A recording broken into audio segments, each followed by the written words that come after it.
les gens consomment de la pornographie, plus le nombre, on regarde les statistiques, là, plus le nombre d'agressions sexuelles et d'infractions sexuelles augmente. Sexuer en tout temps, être très conscient de son image. Il y a des pédiatres qui disent d'ailleurs que beaucoup de jeunes filles souffrent de troubles alimentaires depuis l'omniprésence des réunions en ligne, des cours en ligne. Avec les psychologues. C'est ça. Il y a vraiment un problème chez certains avocats de la défense qui vivent, mais qui ont des préjugés incroyables contre les victimes et qui les assument pleinement. Mais c'est là où je pense qu'une jeune fille ou une jeune femme doit avoir de la difficulté à mettre ses limites quand elle regarde des pop stars comme Miley Cyrus qui, en plein show, fait des fellations à un genre de Bill Clinton. Bonjour, bienvenue à Juste pour savoir, émission d'intérêt public où je reçois des invités pour parler de sujets qui nous concernent tous. Sachez que mes invités parlent en leur nom uniquement et expriment leurs propres opinions. Ici, on a des discussions dans l'ouverture d'esprit, dans le respect, et il n'y a rien qui est dit ici dans le but de blesser qui que ce soit.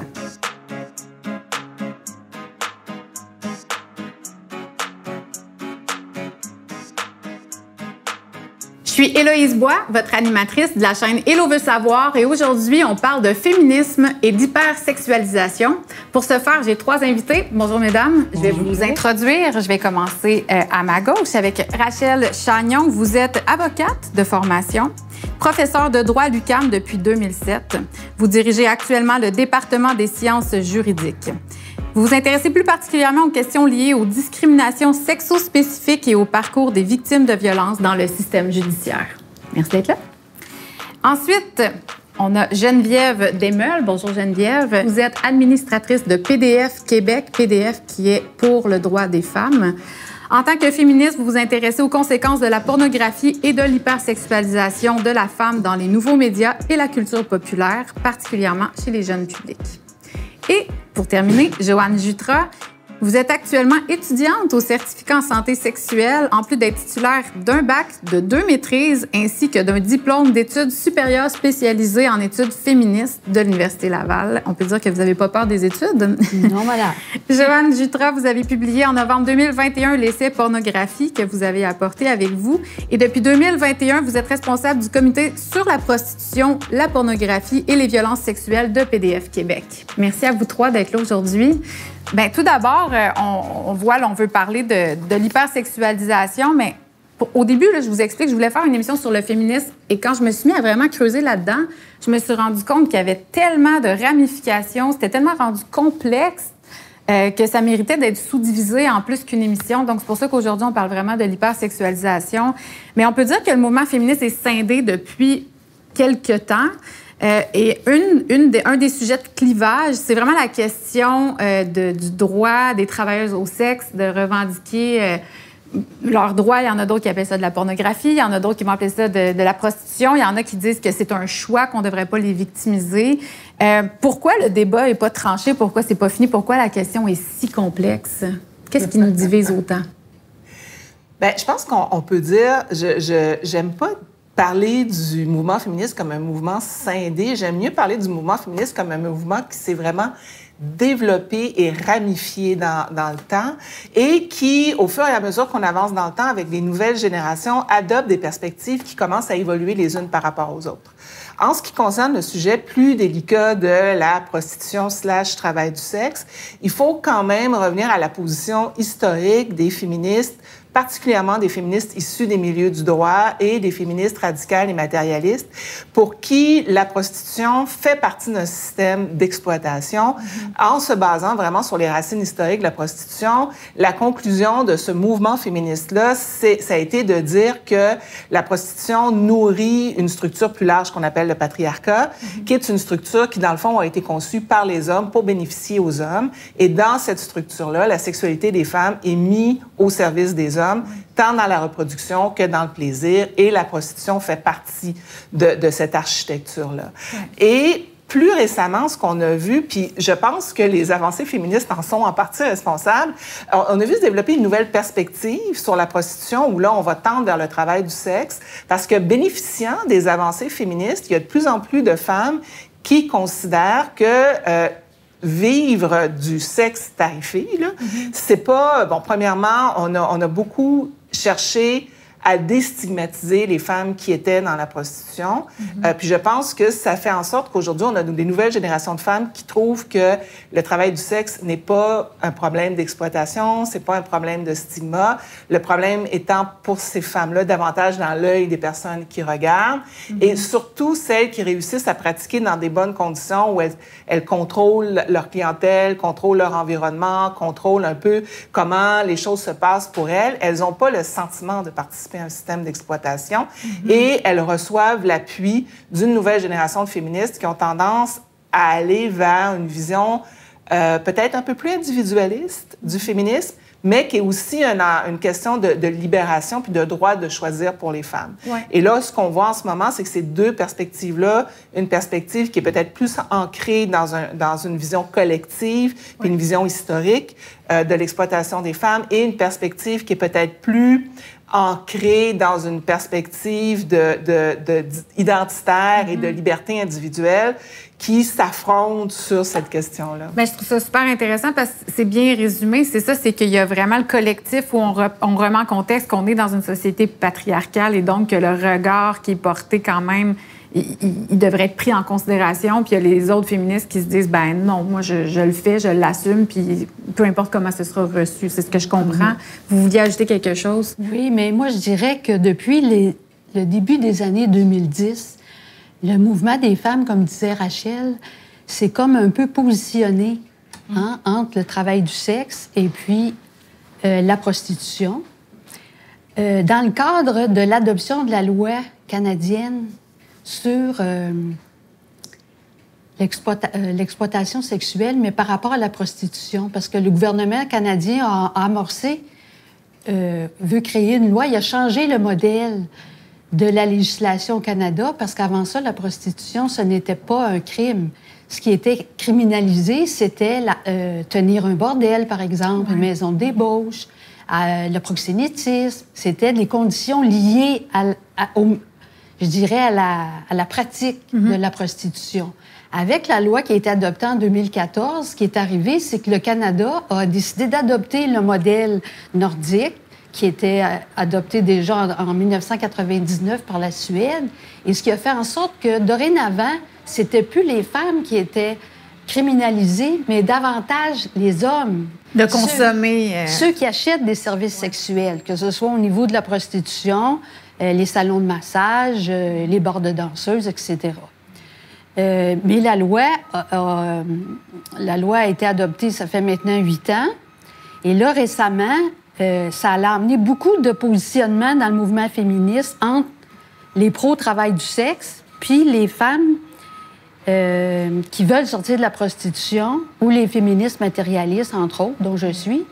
Est-ce qu'on peut définir le thème féministe matérialiste, juste pour ceux qui sont pas... C'est quoi la définition un peu de tout ça? Bien, en fait, les féministes matérialistes, moi, je dirais que c'est celles qui ont une approche marxiste, issus du marxisme, et puis qui font en sorte qu'ils étudient davantage les conditions d'exercice de cette pratique-là. Si je peux me permettre un petit complément, en fait, pour les matérialistes, ce qui induit les inégalités entre les hommes et les femmes, c'est vraiment comment la société est construite. Donc, c'est les conditions matérielles de vie, d'où le mot matérialiste. Donc, c'est les matérialistes quand elles sont dans la tradition marxiste, parce que pour elles, le problème, c'est un problème systémique. Oui. Pour employer un mot à la mode. Oui. Donc, voilà. Ça. Par rapport à d'autres catégories d'autres catégories de féminisme, où on pense au féminisme queer, qui, eux, vont mettre davantage l'accent sur le respect des identités. Là où on est dans un autre registre. Mon Dieu, il y en a beaucoup. Ça, c'est beaucoup développé. Ça, c'est beaucoup développé. Aviez-vous fini votre idée, Joanne? Mais c'est ça, c'est que présentement, en février dernier, le gouvernement fédéral a fait l'évaluation de la loi qui avait adoptée en 2014, qui pénalise les clients, pour voir c'était quoi les effets, qu'est-ce que ça avait amené. Et là, on a vu surgir dans le mouvement des femmes beaucoup de militantisme, je dirais, du côté des travailleuses du sexe, qu'on appelle entre guillemets, et du côté des féministes qui sont davantage contre l'exploitation sexuelle du corps des femmes et des services. Et ça a amené beaucoup Dissension. De tension. Puis parce que c'est des modes de vie, la législation au Canada est importante. Puis les différents groupes militent avec leurs arguments de chacun des côtés pour faire valoir que finalement, il y en a qui disent non, on n'en veut pas du tout de criminalisation. Ils veulent complètement décriminaliser la prostitution. Sans nuance. Sans nuance. OK. C'est aucune loi, aucun encadrement. OK. Laissez-nous faire ce qu'on veut faire. OK. Alors que les protagonistes dont je suis sur la question d'instaurer le modèle nordique, le modèle suédois, c'est-à-dire pénaliser le client, c'est lui qui est à la source de la prostitution. Ouais. Hein, c'est lui qui est en demande pour avoir des services sexuels, pour exploiter le corps des femmes. Ouais. Donc, du côté des féministes qui militent en faveur du modèle nordique, qui a été adopté par le Canada en 2014, ce qui est intéressant, c'est que quand ils ont fait l'évaluation de la loi, il y a plusieurs groupes communautaires, des gens de la police, de la GRC, toutes les personnes, les intervenants liés à l'application de la loi. On s'est rendu compte au Canada que la loi avait été pas appliquée de la façon uniforme à travers l'ensemble du Canada. Ah bon? Il y a des policiers, des services de police qui ont décidé de pas du tout s'occuper de ce problème-là, parce qu'entre autres, il manquait de ressources. Souvent, il y avait de ressources financières, d'effectifs pour s'occuper vraiment de courir après les clients. Oui. Hein? Puis d'autre part, il y a d'autres provinces, comme en Alberta. Eux autres, ils ont fait une application très rigide avec poursuivre le client, les surveiller, aller dans les salons de massage, dans les rues, etc. Donc, il y a eu une application qui était comme... Manquait de cohésion, uniforme à l'ensemble du pays. Puis tout dépendant aussi des mentalités de chacune des provinces, des effectifs, ce qui fait en sorte que, dans le fond, la loi, elle a été plus ou moins appliquée. Et quand on regarde ici au Québec, il y a à peu près seulement 1000 clients qui ont été interpellés. En 8 ans. En 8 ans. OK. Puis sur les 1000 clients, là, il y en a peut-être 200 qui ont été reconnus, déclarés coupables. Et une fois qu'ils ont été déclarés coupables, ben là, finalement, souvent, c'est une petite amende ou... Fait que finalement, c'est pas considéré comme quelque chose de très grave. C'est ça que ça dit, là. Il y a vraiment... il y a un problème dans l'application de la loi en ce qui concerne les clients. Le modèle nordique parce qu'avant, ce qui était très difficile pour les personnes dans la prostitution, c'était la criminalisation de la sollicitation de rue. C'était là où le plus grand nombre de femmes se faisaient arrêter. Puis si on regardait les statistiques en matière d'arrestation, puis en matière d'accusation, ce qu'on constatait, c'est que dans les crimes reliés à la prostitution, 80% des personnes qui étaient arrêtées, c'était des femmes. Seulement 20% des personnes qui étaient arrêtées étaient des hommes. Ça, c'était l'ancien modèle. Okay. Dans le nouveau modèle, là, les femmes ne sont plus arrêtées comme avant, mais le Canada a pas vraiment totalement embarqué dans le modèle nordique. Il y a des types de sollicitations qui continuent d'être criminalisés, là, je pense qu'il faut le dire. Et donc, on a encore des femmes qui sont arrêtées pour sollicitation. Puis j'insiste sur le mot « femme » parce que c'est quand même 70% des personnes dans la prostitution / travail du sexe sont des femmes ou, pourrait-on dire, des personnes qui s'identifient comme telles, là, ce qui revient pas mal au même. Là. Donc, ces femmes-là continuent d'être arrêtées. Puis, ce qu'on remarque, c'est que la majorité des personnes qui sont arrêtées ou condamnées, ce sont des hommes. Mais les taux de condamnation pour les crimes reliés à la prostitution ont fondu comme neige au soleil. Il n'y en a pratiquement plus. Et le problème, le proxénétisme, ce qu'on voit, c'est qu'à travers le Canada, ça beaucoup plus sévèrement qu'avant. Il y a beaucoup plus de ressources qui ont été investies dans les différents corps policiers canadiens pour s'en prendre au proxénétisme et à la prostitution juvénile. Là, on voit qu'il y a un effort qui a été fait sur ces volets-là. Là où il semble qu'on ait frappé un mur, ou en tout cas qu'il s'est passé quelque chose qui n'était pas ce à quoi on s'attendait, c'est la criminalisation des clients, où là, les résultats sont très inégaux d'une province à l'autre et où on constate que dans une majorité de provinces, il faut le dire, les résultats sont pas... vraiment, le nombre de personnes arrêtées et le nombre de personnes condamnées sont manifestement bien en deçà de la réalité. Ouais, et là, ça pose la question à savoir est-ce qu'on a la bonne stratégie pour Mais est-ce que ça a fait ses preuves, ce système-là, dans les pays nordiques? En Suède, oui, assez bien. Bon, rien n'est parfait. Ceci dit, là, on pourrait élaborer longtemps là-dessus. Mais en Suède, c'est on a vu une réduction vraiment importante de la prostitution et aussi une réduction importante chez les clients potentiels du seuil d'acceptabilité face à la prostitution. C'est-à-dire que quand on fait des sondages dans la plupart des pays d'Europe, les pays parmi lesquels où les clients potentiels disent qu'eux, ils paieraient jamais pour avoir des services sexuels. Ouais. Là où on a les plus hauts pourcentages, c'est vraiment dans les pays nordiques. Okay. Et on lit, parce que si on fait une lecture dans le temps, on remarque que la mise en place de mesures plus strictes amène une prise de conscience. Puis là, ce qu'on constate, c'est chez ces populations-là, les hommes, parce que 99% des clients en prostitution sont des hommes, disent de façon assez majoritaire, puis c'est des majorités assez écrasantes, de dire bien, je ne paierai pas pour avoir des services sexuels parce que je considère que c'est de l'exploitation. Puis plus on va dans des pays où il y a une grande tolérance par rapport à la prostitution, évidemment, plus le nombre de personnes qui paieraient puis qui considèrent que c'est pas de l'exploitation augmente. Ouais. Donc, mais dans les pays nordiques, outre la criminalisation des clients, la deuxième mesure qui a été assez efficace, c'est des mesures de conscientisation. Ce qu'on n'a pas eu beaucoup au Canada, puis ce qu'il y a eu beaucoup dans les pays du Nord, comme en Suède et en Norvège, c'est des campagnes publiques, c'est vraiment... Parce qu'il y a une question d'éducation derrière ça. Ben, voilà. Et c'est ce qui, selon... Là, je donne mon avis personnel. C'est ce qui a manqué. Oui, c'est ça. Oui, il faut rééduquer la population, finalement, par rapport à cette question-là. Mais là, si je comprends bien, c'est qu'il y a des féministes qui considèrent que même la prostitution avec proxénète, c'est un droit de la femme qui doit être protégé, ou c'est pas exactement dans ces zones-là que ça se passe, Geneviève? Mes collègues pourraient en parler encore mieux que moi, mais moi, je remarque cette espèce d'opposition entre les deux idéologies, je ne sais plus comme ça, c'est pas le terme le plus approprié, mais bref, je pense que cette valorisation du travail du sexe par rapport à la prostitution, en opposition à la prostitution, je pense que c'est très lié depuis ces dernières années, depuis peut-être le début des années 2000, à une omniprésence de l'image de la femme dans les écrans, sur les réseaux sociaux, l'accessibilité de la pornographie en ligne aussi.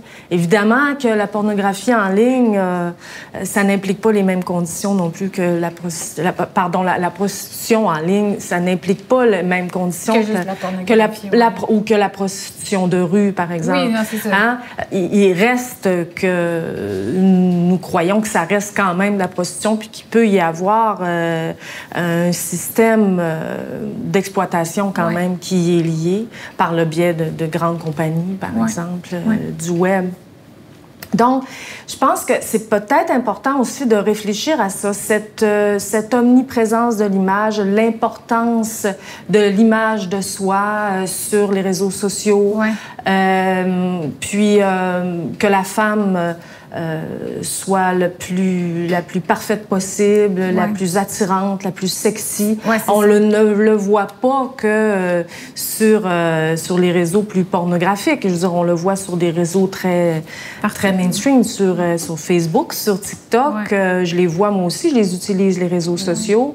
Je pense que ça participe à ça. Et puis, je remarque que beaucoup de jeunes féministes ont cette idée, cette opinion qui finalement est plus reliée à l'individualisme qu'au collectif, c'est-à-dire ne plus le comprendre comme un système qui peut exploiter les femmes la majorité du temps, en majorité, mais bien un libre choix pour soi seulement lié à soi-même et à ses propres besoins. C'est ça. Hein? Cette opposition-là de l'individuel puis du collectif a beaucoup à voir dans ce débat-là, je pense, c'est ça. De la pornographie et de la prostitution, puis et puis la présence du web, l'omniprésence du web et des réseaux sociaux, une influence énorme sur l'image de la femme, donc sur la consommation de son corps aussi. Exact, parce que là, on a vraiment on est dans un monde où on parlait d'éducation, on est quand même bombardé d'images de femmes hypersexuées. En même temps, on nous dit On a un discours de plus en plus inclusif sur les corps, accepter chacune notre différence. De plus en plus de campagnes de publicité, d'ailleurs, qui se font avec une variété de corps, là, ce qu'on avait moins avant, dans les années 90. Donc, on a comme un paradoxe dans ce qu'on nous envoie comme image en tant que société, mais qu'est-ce qui prédomine? Parce que là, on voit, dans le fond, que la pornographie continue d'avoir une influence sur la femme, comment la femme se perçoit, malgré le fait qu'il y a des campagnes publicitaires avec différents types de corps. On continue d'avoir comme ce stéréotype de la femme parfaite. J'imagine que la pornographie a quand même une influence dans ça, dans la société. Jusqu'à quel point on pourrait dire... Bien, d'abord, ça a une influence importante au niveau de la santé sexuelle. Oui. Parce qu'il y a toujours le phénomène de la femme dans la porno, c'est souvent des gros plans, hein, sur les seins, sur les fesses, sur les parties génitales. Donc, le corps de la femme se trouve être fragmenté. Donc, ce n'est plus un corps, ce n'est plus un être, ce n'est plus une personne. Ce sont des morceaux de personnes. Ça devient des objets, des particules avec lesquels on peut faire à peu près n'importe quoi. En termes d'actes sexuels. Quels sont les problèmes liés à la pornographie de masse, dite mainstream? Bien, en fait, je donnerais 2 exemples. Au Québec, il y a eu 2 sociologues qui ont travaillé là-dessus sur les contenus qu'on retrouve, par exemple, sur Pornhub. Ils ont regardé les 50 vidéos les plus populaires sur Pornhub. Et là, on a vu les scénarios répétitifs qui reviennent tout le temps. D'abord, on voit très bien que la porno est faite pour les hommes parce qu'il y a 78 % où on voit les hommes qui sont en train de jouir dans la porno, alors qu'il y a seulement 18 % de femmes qui jouissent. Ensuite, le principal scénario qu'on voit, ça va être la pénétration des actrices, soit vaginale ou anale, mais sans stimulation du clitoris. Donc, le plaisir de la femme. Le plaisir de la femme, on peut mettre un point d'interrogation. Ouais. Ensuite de ça, l'atteinte de l'orgasme chez l'homme va mettre fin à la scène filmée. C'est le climax, là. C'est le gros climax, c'est ça l'ultime, le but ultime à atteindre. Ouais. Donc, ce qui fait en sorte que l'orgasme clitoridien n'est pas du tout valorisé, puis c'est même considéré comme marginal dans la porno mainstream. Ensuite, comme dans une relation sexuelle, je dirais, normale, entre parenthèses, la réciprocité entre les partenaires n'est pas du tout là. Hein? Il n'y a pas d'attente, il n'y a pas d'écoute par rapport à ton partenaire sexuel. C'est des clips, des images saisissantes, c'est des portions, etc. Puis c'est souvent des scénarios de one night stand qu'on appelle, une soirée d'un soir. Oui, qui ne se connaissent pas vraiment, puis là, ça se passe. Oui. Ça, c'est Léa Séguin de l'UQAM qui a fait cette étude-là avec Julie Lavigne et d'autres chercheurs, Martin Blais et compagnie. Mais aussi, il y a une autre étude qui a été faite par Erin Shore, qui est sociologue à l'Université McGill, qui a fait une étude sur les 172 vidéos les plus populaires mises en ligne sur Pornhub de l'an 2000 à 2016. Pendant 16 ans, et lui, il a tout analysé ça avec une équipe. Et ce qu'il a remarqué, c'est qu'il y avait une présence d'agression visible dans 42 % de ces vidéos-là. Agression envers la femme, on est d'accord, c'est pas envers l'homme aussi. Oui. Agression envers les actrices, principalement. Et qu'il y avait des agressions non consensuelles dans 15 % des cas des 172 vidéos. Ce qui est marqué aussi, qui est intéressant, c'est que les actrices de tout âge, qu'elles soient adolescentes ou qu'elles aient l'air, du moins. Qu'elles aient l'air adolescentes, qu'elles soient, ou les actrices d'âge plus mûr, que la vingtaine ou la trentaine, que peu importe leur âge, elles manifestaient davantage de plaisir quand elles étaient agressées physiquement, violentées. OK. Donc, c'est gratifier la violence. Ça envoie le message que les femmes aiment ça. C'est ça. D'autre part, quand il a analysé principalement les adolescentes, ou celles qui en avaient l'air, il a constaté qu'elles avaient 2 fois plus de chances de figurer dans des scènes de pénétration anale et 5 fois plus de chances que cette pénétration-là soit violente, qu'elle ne soit pas consensuelle. Wow. Donc, ce qu'on constate, c'est que la culture du viol est vraiment présente. Oui, c'est ça. Sur ces vidéos-là diffusés par Pornhub. Ce que je comprends de ça, c'est qu'on est dans notre société, on nous dit qu'il faut lutter contre la culture du viol, qu'il faut changer notre approche en tant que société, mais on sait que beaucoup de gens consomment de la pornographie, puis là, on reçoit une glorification, en fait, de la culture du viol. Tout à fait. Est-ce qu'on a une idée de la quantité de gens? Est-ce qu'on peut dire que tout le monde consomme de la porn? C'est quoi? Est-ce qu'on a des chiffres? Bien, on n'a pas des chiffres pour l'ensemble de la population parce que c'est difficile, vu le seuil d'acceptabilité sociale de la pornographie, d'avoir des personnes qui vont répondre de façon totalement honnête, même dans des sondages anonymes. Puis ça, il y a beaucoup d'études qui montrent que même dans des sondages anonymes, sur les questions sensibles, les gens vont avoir tendance à avoir une réponse qui correspond au consensus social. Okay, ouais. Mais lorsqu'on voit des agrégateurs comme Pornhub et lorsqu'on regarde le phénomène OnlyFans, qui est cette plateforme web qui permet à des personnes de créer des sites d'abonnement où là, les gens vont avoir des personnes abonnées. Qui mettent elles-mêmes leur contenu, qui mettent leur propre contenu en ligne, vidéo, photos ou autres. Et là, les seules personnes qui ont accès à ces contenus-là sont des personnes abonnées, ce qui permet de chiffrer, parce que là, on sait combien d'abonnés, on sait un peu d'où les abonnés viennent. Ce qu'on remarque, c'est qu'il y a quand même... c'est très populaire, là. On va parler en dizaines de milliers de personnes, on va parler en centaines de milliers de personnes. Donc, ce qu'on constate... Au Québec. Pour le Québec, le Canada, oui. C'est des sites qui sont extrêmement visités et qui sont, il faut le dire, extrêmement faciles à visiter. On parle entre autres de Pornhub. Pornhub, il y a un accès gratuit à un matériel pornographique qui est quand même assez important.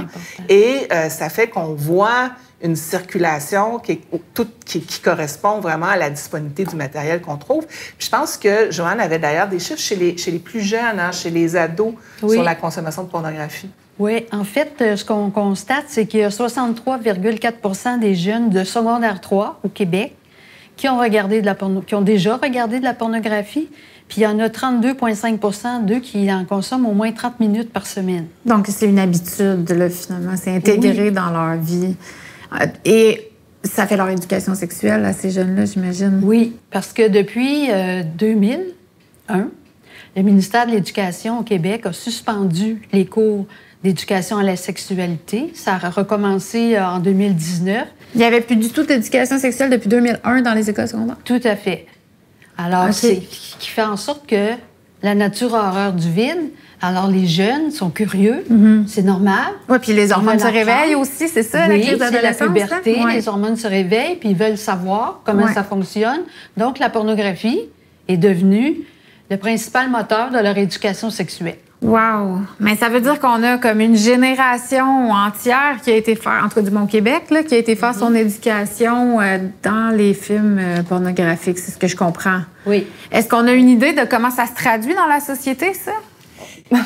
Bon, on le remarque avec le mouvement MeToo, peut-être? Bien, en fait, c'est complexe parce que ça suscite... Bon, de un, ce qu'on voit, c'est que on a quand même une génération de jeunes adultes qui ont moins de tabous par rapport à la sexualité que les générations précédentes. Et ce n'est pas que malsain, d'avoir une sexualité épanouie et assumée. Il y a quelque chose quand même de très bien là-dedans. Je pense qu'il faut encourager ça. Par contre, ce qu'on voit, puis il y avait eu un reportage de Télé-Québec qui a été présenté, je pense qu'il y a 1 an ou 2 là-dessus, où là, on posait des questions aux jeunes par rapport à leur sexualité, puis on voyait que dans leur représentation de la sexualité, il y a quand même beaucoup de choses qui viennent de la pornographie, comme l'allergie à la pilosité, par exemple, le besoin de faire certaines chirurgies plastiques, par exemple, les chirurgies vaginales qui sont populaires chez les jeunes femmes. Donc, on s'est fait dire de quoi c'est supposé avoir l'air la génitalité féminine. Ils l'ont vu en porno, puis elles comparent avec ce qu'elles voient, puis elle dit « Ah, tu sais, bon, il me semble que ça serait plus joli. » On coupe les petites lèvres. Ben oui, c'est ça, pour avoir un vagin qui ressemble au vagin des vedettes. C'est incroyable, quand même. Et puis, les chirurgies esthétiques sont devenues tellement accessibles. Il y a une grande démocratisation de la chirurgie accessible dans le sens que c'est moins cher que ça l'a déjà été. Oui, exactement. Donc, c'est accessible, c'est pas dispendieux. Puis ça répond aussi à une question plus large de la question de l'image de soi qui est rendu comme... C'est un phénomène qui est exacerbé par les réseaux sociaux où on se met beaucoup en scène, puis c'est des médias visuels. Hein, que ce soit Zoom Instagram, aussi, la pandémie a vraiment amené ça. Là. Oui, puis Snapchat, TikTok, c'est de la mise en scène visuelle. Ouais. Donc, ce qu'on constate, c'est qu'ils sont beaucoup... Il y a beaucoup ça vient beaucoup les influencer, mais en même temps, chez cette jeune génération-là, il y a quand même une réflexion sur le consentement. Ouais. Il y a quand même une espèce de volonté d'affirmation de dire « Moi, je fais ce que je veux avec mon corps et vous ne ferez pas ce que vous voulez avec mon corps. Ouais. » Et on l'a vu dans le phénomène MeToo, ce qui est un phénomène qui est mené par les jeunes femmes de cette génération-là, qui sont les mêmes qui vont faire des chirurgies plastiques, mais qui vont faire des dénonciations sur MeToo lorsqu'elles considèrent qu'elles n'ont pas été traitées, qu'on n'a pas respecté leur corps, qu'on n'a pas respecté leur droit au consentement. Jugez-vous qu'il y a un décalage ou une contradiction de la façon que vous l'amenez? Vous dites que c'est des femmes qui vont d'un côté dénoncer ça, puis de l'autre côté, est-ce qu'il y a quelque chose qui est en incohérence selon vous dans le mouvement MeToo?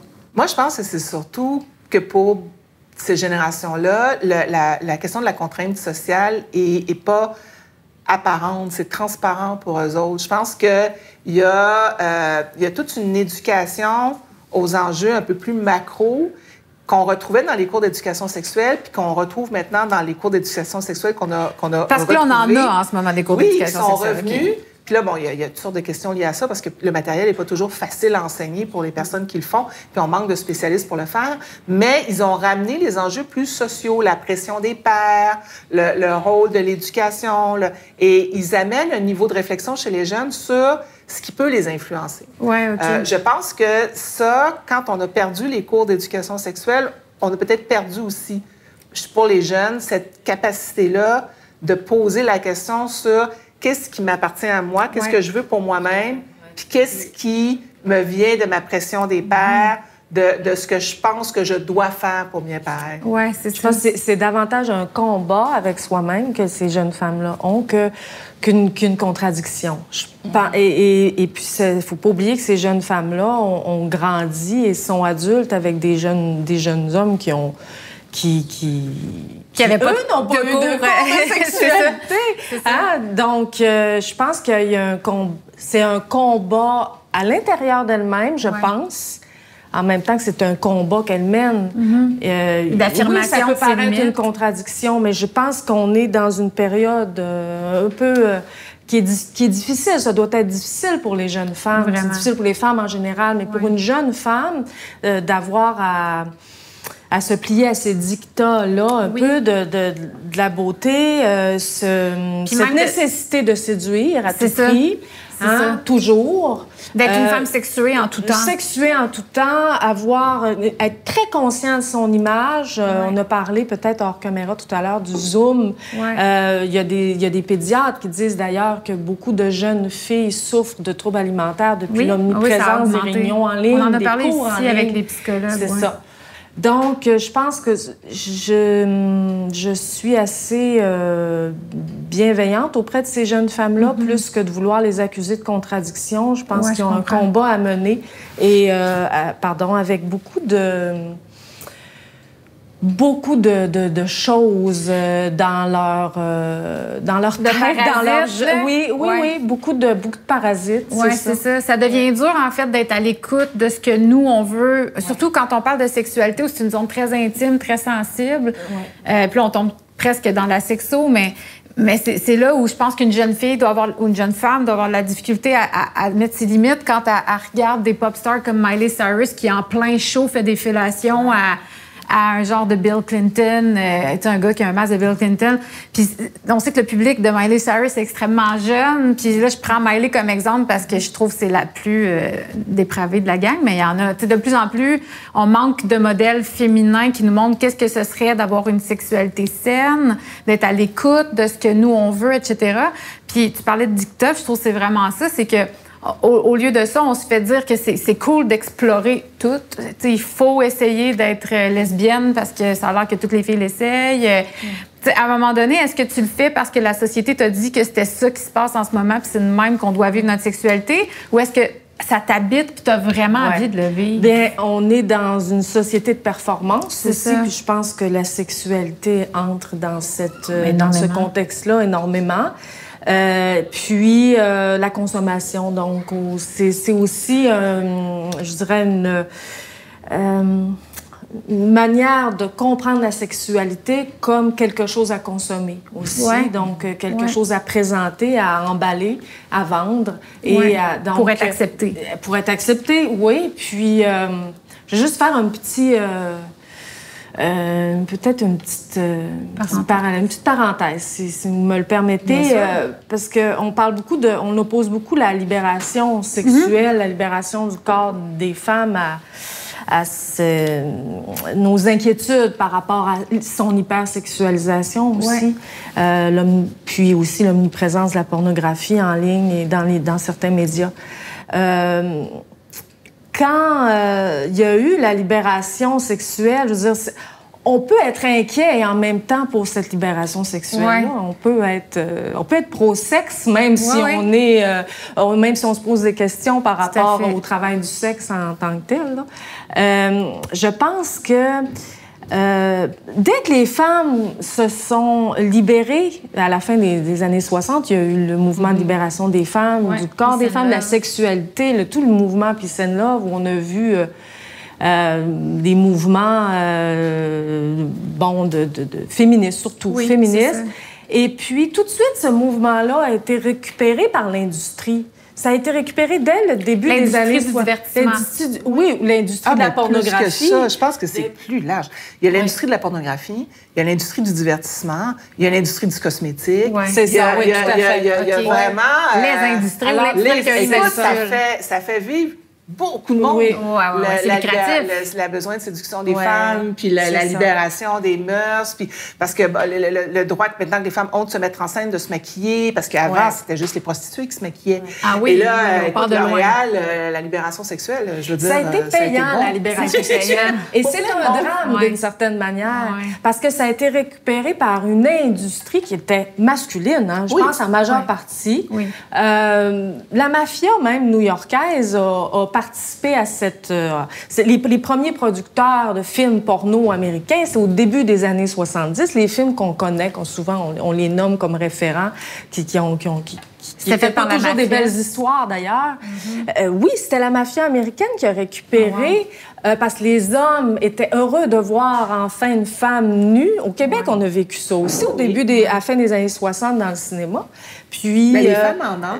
Les femmes, ça a été hyper payant, sauf pour les actrices. Oui, je pense que c'est important de le dire, parce que les dernières sur le payroll, c'est toujours les actrices. Exactement. Alors, c'était très payant pour ces industries-là, qui étaient mafieuses, on l'a su, ça a été connu, aux États-Unis notamment. Là. Je parle du cinéma pornographique américain, les premières productions. Puis, alors, ça, il faut réfléchir à ça aussi, je pense, quand on pense à la pornographie. C'est que la libération du corps des femmes a été récupérée par une industrie qui était masculine et donc, ça a été marchandé tout de suite. Le corps des femmes il y a eu quelques années qui ont passé, tout de suite, le corps des femmes a été marchandé. Et je parle de la pornographie, précisément. Oui, je comprends. Mais tu dis avec raison, justement, que c'est très vaste. Que c'est encore plus vaste que ça. Mais c'est un bon point, en fait, parce que c'est ça, on se trouve à être dans... c'est comme si on dit toujours le retour du balancier, il y avait un équilibre à aller chercher là-dedans, dans cette libération-là, puis peut-être qu'on est en perte d'équilibre, je dirais. C'est ce que j'observe. Oui, on peut observer ça. On allait parler un petit peu du MeToo, il a touché légèrement. J'aimerais ça qu'on mesure... Bon, MeToo, moi, ce que j'ai observé de mon point de vue personnel, c'est que j'ai vu des hommes prendre conscience qu'on était dans une culture du viol, des hommes prendre conscience que leurs concitoyens se comportaient de façon déplorable, parce que pour qu'il y ait autant de femmes qui aient sorti sur les réseaux sociaux en disant « j'ai vécu des agressions sexuelles, j'ai vécu... » Moi, je connais... En fait, tout le monde autour de moi en a vécu.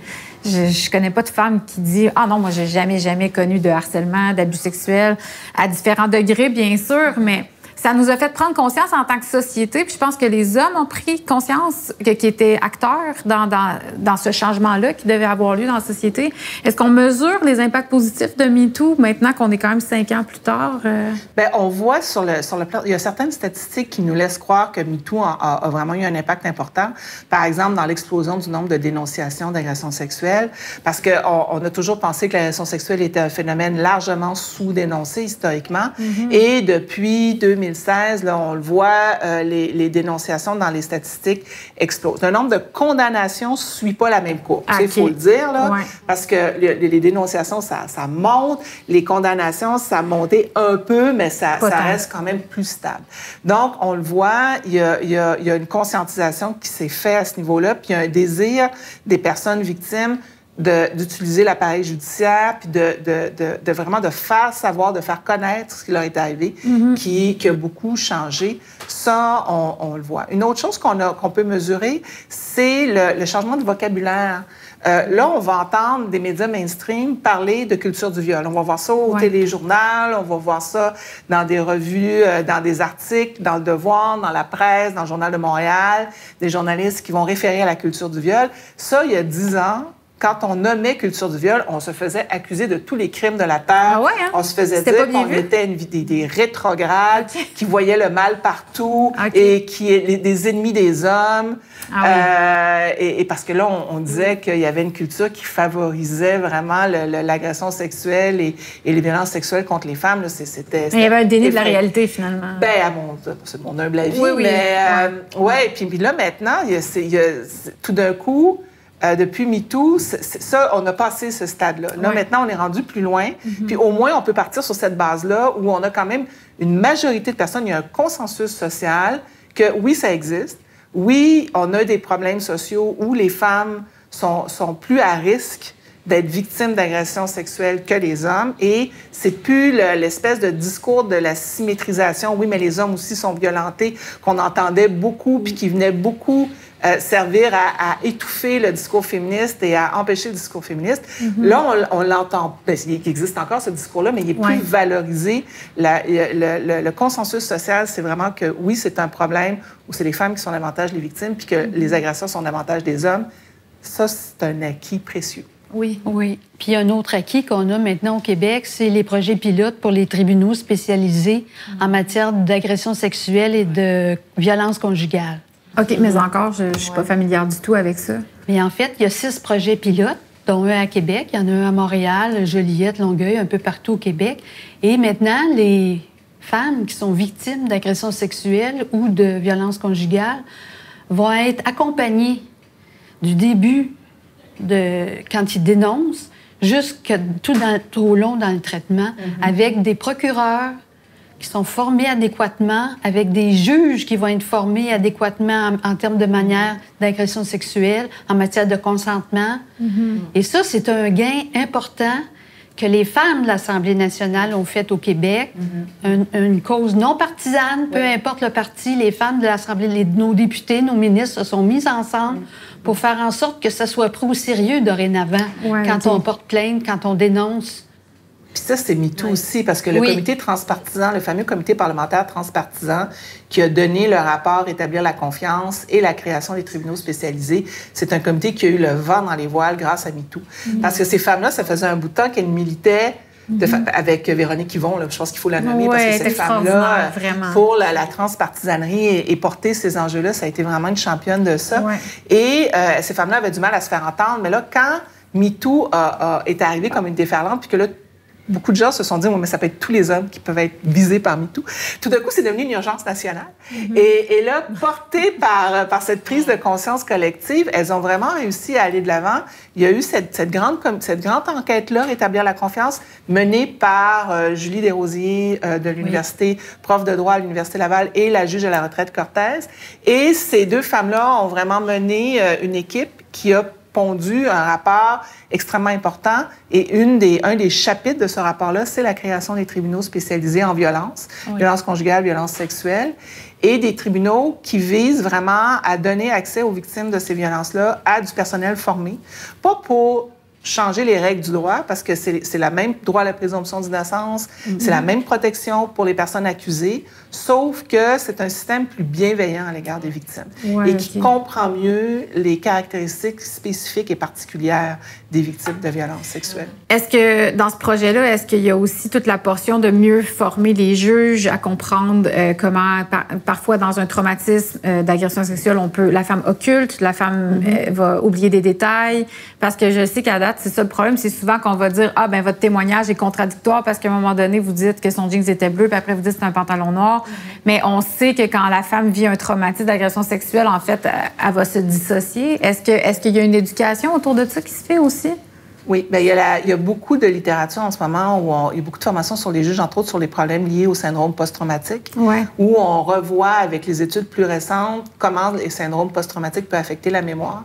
Parce qu'il y avait vraiment une fausse croyance du côté du système judiciaire en matière d'agression sexuelle particulièrement, que quand tu es agressé, ça te marque tellement que tu vas avoir une mémoire photographique du plus petit détail, alors que la biopsychologie a prouvé que c'est complètement faux. La neuropsychologie. Il y a du travail à faire encore pour changer l'opinion publique par rapport à ça, je trouve. Oui, peut-être. Puis pour changer aussi l'opinion de certains juges, parce que on le voit dans des décisions même récentes. Là, il y a des juges qui sont pas toujours hyper sensibilisés encore à ça. Là. Incroyable. Vous allez dire quelque chose, Joanne, par rapport à ça? Selon vous, voulez-vous rajouter quelque chose à ce que Rachel vient de dire? Bien, c'est parce que je voulais parler du cas de Simon Houle cet été, là, qu'on a vu, là, où que le Pouvez-vous juge... le mettre en contexte? Bien, en fait, il était accusé d'agression sexuelle. Et puis, le juge, je me rappelle pas de son nom, là, mais l'a absous. Sous prétexte... L'absolution conditionnelle, sous prétexte qu'il fallait qu'il voyage à l'étranger. Voilà, un peu comme dans le cas de Gilbert Rozon, il y a une dizaine ou une quinzaine d'années, quand c'était arrivé au manoir Rouville. Au manoir Rouville, Campbell Rouville. Et puis là, maintenant, ben, le fameux monsieur en question qui étudie pour devenir avocat. Ingénieur. Ingénieur. Mais les prises de vocation. Devenir ingénieur. Il s'en va à Cuba, puis il recommence le même petit manège à Cuba. Lui, il a fait une agression sexuelle. Ben, il est présumé, on présume qu'il y a une femme qui a porté plainte contre lui. Il était dans un tout inclus à Cuba, puis il y a une femme qui a porté plainte contre lui pour des attouchements illicites. Mais il n'y a pas eu de conséquences à ça, c'est ce que je comprends. Ben là, le juge... c'est parce que l'affaire Houle, c'est une affaire qui est... en révision. Oui, là, ça a été porté en appel, en fait. Ouais. Il y a eu une plainte formelle de déposer contre le juge et l'affaire a été portée en appel. Bien, Houle, c'est un beau cas d'école parce que Houle, c'est un cas d'agression relativement classique. Houle, ça se passe dans une résidence privée. Houle connaît la victime, mais depuis peu. Ils ont été présentés l'un à l'autre plus tôt dans la soirée.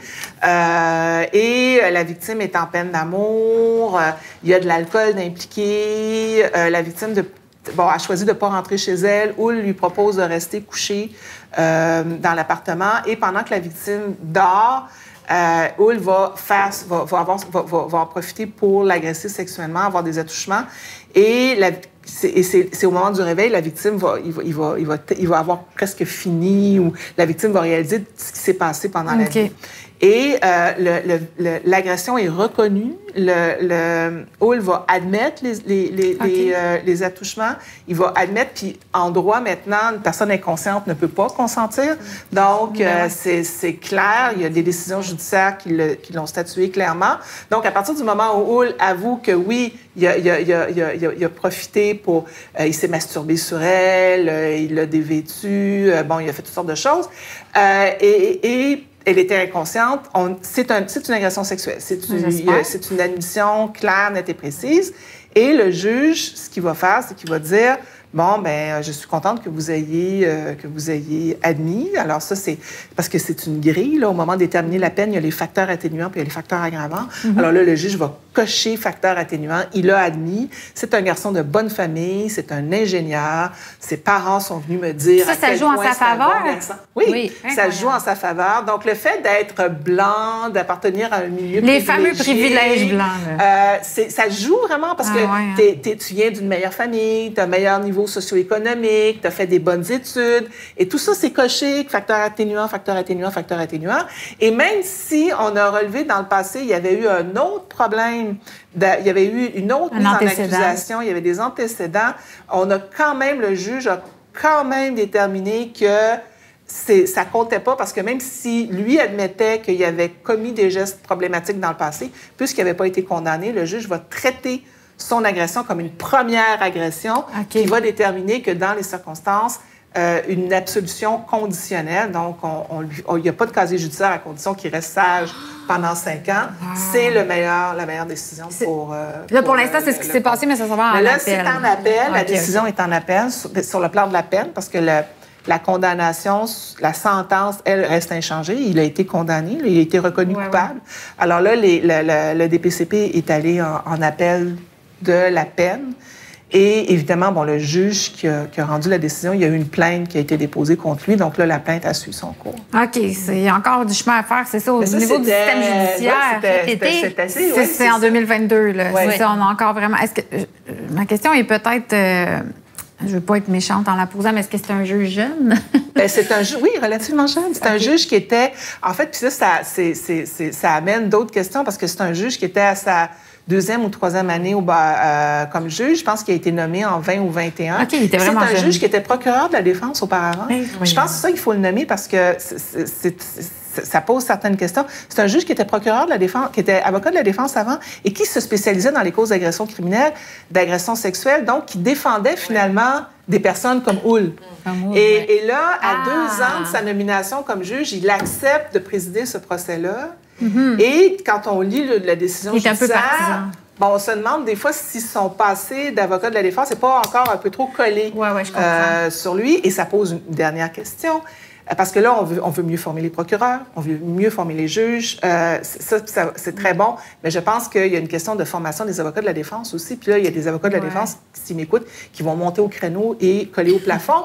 Mais je pense qu'on a vraiment un problème, puis on l'a vu dans le procès Rozon, comment les avocats de M. Rozon traitaient Mme Charette. Il y a vraiment un problème chez certains avocats de la défense qui vivent, mais qui ont des préjugés incroyables contre les victimes et qui les assument pleinement et qui confondent ces préjugés-là avec la réalité. Oui, je comprends. Donc, on a tout encore, ça revient à dire qu'on est dans une dimension où il faut rééduquer la population au grand complet. Comme on parlait tantôt notre grand thème aujourd'hui, c'est l'hypersexualisation. On parlait tantôt de la libération de la femme, puis qu'il y a du positif là-dedans. Là, je trouve ça important qu'on parle des choses positives. C'est sûr que moi, à un moment donné, je me sens un peu larguée comme féministe parce que je comprends mal les femmes qui s'identifient à leur sexualité pour se mettre en valeur, comme sur OnlyFans. Pas que je les juge, mais pour moi, c'est pas quelque chose que je ferais, c'est pas dans mes valeurs. Est-ce qu'il y a un équilibre? Est-ce qu'on peut retrouver un équilibre là-dedans, selon vous? C'est où l'avenue pour que tout le monde soit content? Est-ce que c'est réconciliable? Est-ce qu'il y a une espèce de juste milieu? Parce qu'il me semble qu'on est beaucoup dans les extrêmes. Je pense que, historiquement, on est arrivé là, c'est pas pour rien. Il y a eu cette libération sexuelle, il y a eu tous ces réseaux sociaux. Le besoin d'assumer sa sexualité, moi, je pense que malheureusement, elle passe par vivre sa sexualité de manière publique. Mm-hmm. Mais c'est peut-être un effet normal là, dans tout ce processus de libération de la femme, et libération de la sexualité davantage. Oui. Mais je pense qu'il faudrait peut-être se demander si la sexualité peut être saine de manière tout à fait intime et plaisante et excitante de manière tout à fait intime. Sexualité, oui, la sexualité hétérosexuelle. Il y a, il y a peut-être ça, c'est peut-être un élément de réponse. Il faut faire confiance aussi à l'ensemble de la société, aux femmes aussi. Il faut faire confiance au débat des idées aussi. Mais il faut avoir le droit d'en parler, du moins. Qui va se manifester peut-être de tous ces débats-là, je le pense. Il faut être patient. Oui. Puis développer l'esprit critique aussi, je pense, pour chacun. Oui, puis ça se fait, comme on le disait, dans le cadre de l'éducation scolaire ou à la maison. Oui. Ouais. Joanne, vous alliez ajouter quelque chose? Oui, mais Oui, parce que, vous l'avez dit, l'esprit critique, hein? Chez nos jeunes, puis même chez les personnes plus âgées, les vingtaines, trentaines, quarantaines, c'est important de développer l'esprit critique. L'école devrait nous montrer ça. Alors, c'est pas quelque chose qu'ils font. Mais c'est pas nécessairement le cas. En tout cas, en matière d'éducation à la sexualité, ils n'ont pas vraiment fait. Hein? Non. Et puis, ce qu'il faut voir toujours, c'est qu'il y a le double standard. Un jeune homme qui a plein de partenaires sexuels, qui se met en scène sur Facebook, peu importe, Twitter, OnlyFans, etc., il est toujours bien perçu parce qu'il assume le rôle du dominant, il assume le rôle du performant, etc. Alors que la femme, la jeune fille qui va faire pareil, qui va avoir plusieurs partenaires sexuels, ben, elle va se faire traiter de salope.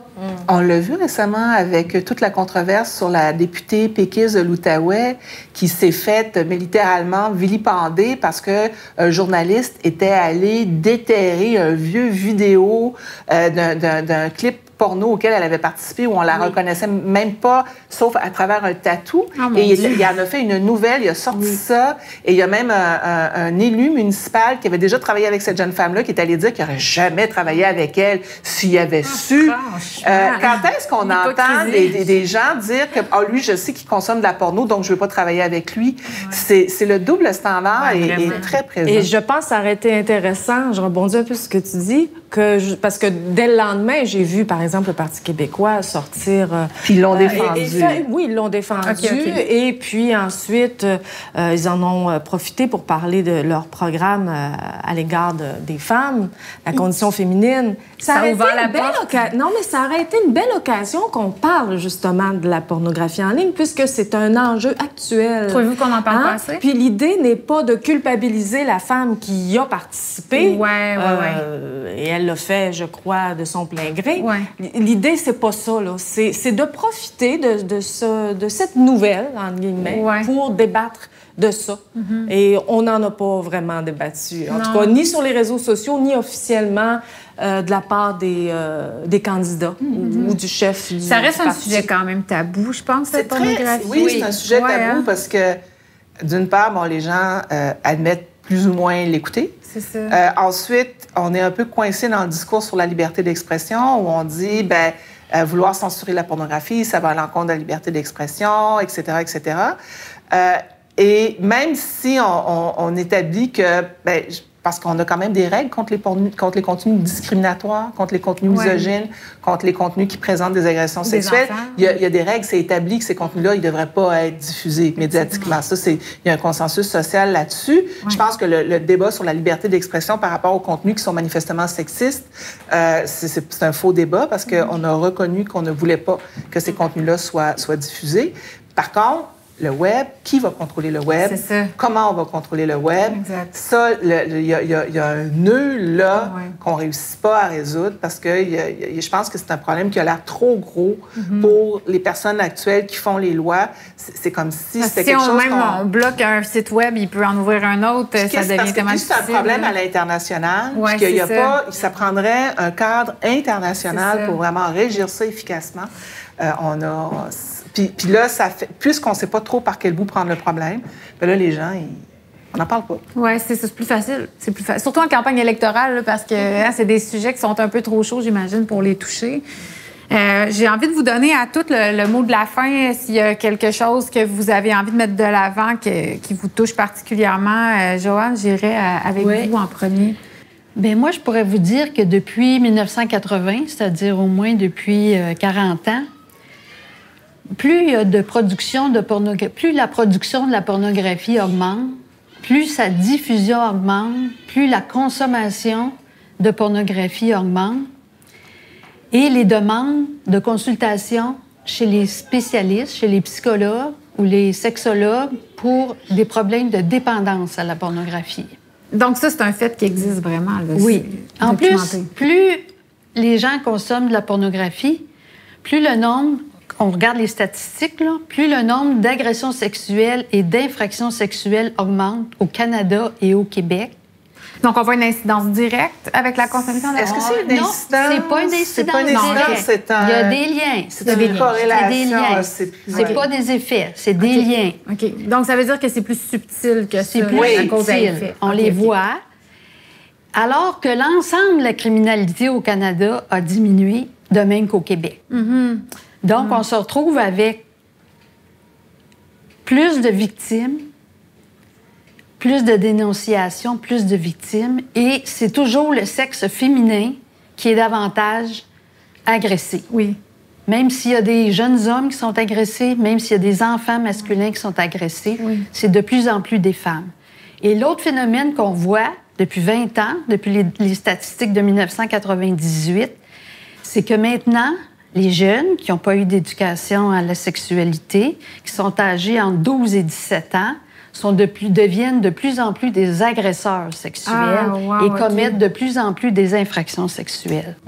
Alors, on est dans un problème de santé publique silencieux qui est très important. Puis, on n'a pas fini de voir les effets de ça. On n'a pas fini, non. C'est ça. Est-ce que, Geneviève, tu voudrais ajouter quelque chose? Bien, je pense que ce qu'il y a de plus urgent, on parlait d'être patient, mais évidemment qu'il y a des programmes à mettre en place. C'est l'éducation des jeunes, puis autant des jeunes filles que des jeunes garçons. Je pense que c'est de responsabiliser les hommes, les plus jeunes surtout, pour qu'ils arrivent à vivre une sexualité qui est épanouissante, qui n'est pas toujours dans le combat, dans la performance, dans la compétition, dans la prédation, je dirais même. Puis, voilà, je pense que ce serait mon mot. Ça me fait penser à quelque chose parce que, tu sais, on a souvent... le mouvement féministe a souvent une mauvaise presse parce qu'on dit que c'est des femmes frustrées qui sont comme fâchées après les hommes. Oui, mal baisées, vous l'avez bien dit. Mais exact. Tu sais, des fois, c'est quasiment gênant de dire qu'on est féministe parce qu'il y a tellement eu une mauvaise presse autour de ça. Puis là, on parle depuis tantôt de l'homme agresseur. Je trouve ça important de le nuancer parce que je le sais comment des hommes peuvent facilement être fâchés puis dire, bon, encore des frustrés. On n'est pas en train de dire que tous les hommes sont des agresseurs. On n'est pas là du tout. En fait, j'ai plein d'hommes absolument extraordinaires, très sensibles à la cause des femmes. Ce que je pense c'est important de le nuancer, c'est que chaque homme a un rôle à jouer là-dedans. Puis j'irai juste avec une petite anecdote avant de vous laisser terminer, Rachel. Mais moi, j'ai travaillé longtemps à l'école de police, qui est un milieu d'hommes, un milieu quand même misogyne. Je m'excuse de le dire, mais c'est vrai. Puis à un moment donné, j'étais dans une situation où je me faisais vraiment... avant de commencer un scénario, j'étais comédienne, là, fait qu'on faisait des scénarios, l'apprentissage des aspirants. Puis je me rappelle qu'il y avait comme un des profs qui était en train de vraiment avoir des commentaires extrêmement sexuels envers moi. Ça me mettait mal à l'aise, puis j'étais la seule fille. Toutes mes collègues autour, c'était des hommes. Puis c'était juste avant le mouvement MeToo. Puis j'y ai repensé quand MeToo est arrivé, puis je me disais... Si ça avait été 1 an plus tard, j'ose croire que j'ai au moins un collègue qui se serait levé pour dire de fermer sa boîte puis qui est totalement déplacé dans un... Puis j'avais pas le courage de le faire. C'est ça, c'est que ça prend du courage aussi pour se lever puis dire « Hey, tu dépasses les limites, ça se fait pas. » Donc, c'est là...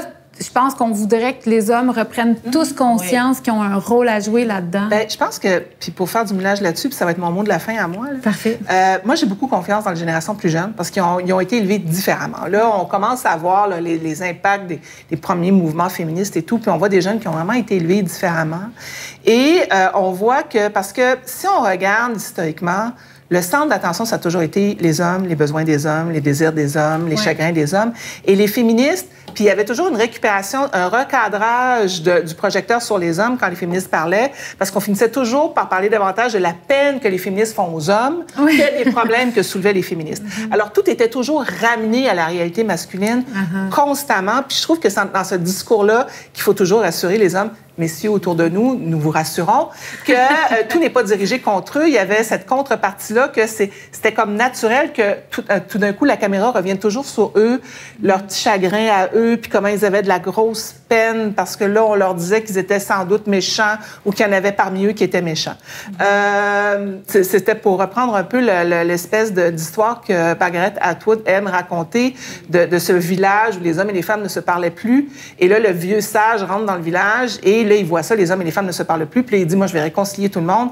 Puis il va voir les hommes, puis il va, pourquoi vous parlez plus aux femmes? Les hommes, ils disent, on parle plus aux femmes parce que les femmes sont méchantes avec nous. Elles nous attaquent, elles nous disent qu'on n'est pas gentils, elles nous font de la peine, puis on se sent jugé par elles. Et là, l'homme, il va parler aux femmes, il dit aux femmes, pourquoi vous voulez plus parler aux hommes? Et les femmes disent, nous, on veut plus avoir d'interaction avec les hommes parce que les hommes nous tuent. Et c'est raide, mais ça... C'est Margaret Atwood aussi. C'est Margaret Atwood, c'est pas dans la subtilité, mais ça dit ce que ça dit. Mais je trouve que le changement, c'est que maintenant, les hommes sont capables eux-mêmes de mettre le projecteur ailleurs. Ouais. Puis on a une génération d'hommes qui sont assez forts, qui sont assez confiants, qui sont assez sûrs d'eux, en quelque part, puis qui sont habitués à partager l'attention. Puis qui sont habitués à vivre dans un monde où tout le monde a le droit d'avoir, à un moment donné, le projecteur braqué sur eux, peu importe qui ils sont. Et ça veut dire que des fois, le projecteur va être braqué sur des femmes, puis que le projecteur va être braqué sur les victimes, et que leur rôle là-dedans, c'est aussi d'être en soutien à ces victimes-là. Puis je pense que vous avez raison de dire que dans un monde d'aujourd'hui, quelqu'un vous aurait défendu. Parce que moi, je veux le croire aussi, parce que je le vois, j'enseigne à des jeunes, puis je vois ces jeunes hommes-là qui ont cette conscience-là, puis qui vont se porter à la défense de leurs collègues féminines quand leurs collègues se font attaquer. Bien, je trouve ça super encourageant de terminer sur ça, parce que justement, c'est de se dire qu'en tant que société, on progresse. Peut-être pas aussi vite qu'on le voudrait, mais du moins, il y a des changements quand même qu'on peut remarquer. Je vous remercie vraiment d'avoir participé à cette belle discussion-là. Vous êtes 3 belles femmes. Merci d'être venues aujourd'hui. Puis on se revoit bientôt pour un autre épisode de Juste pour savoir.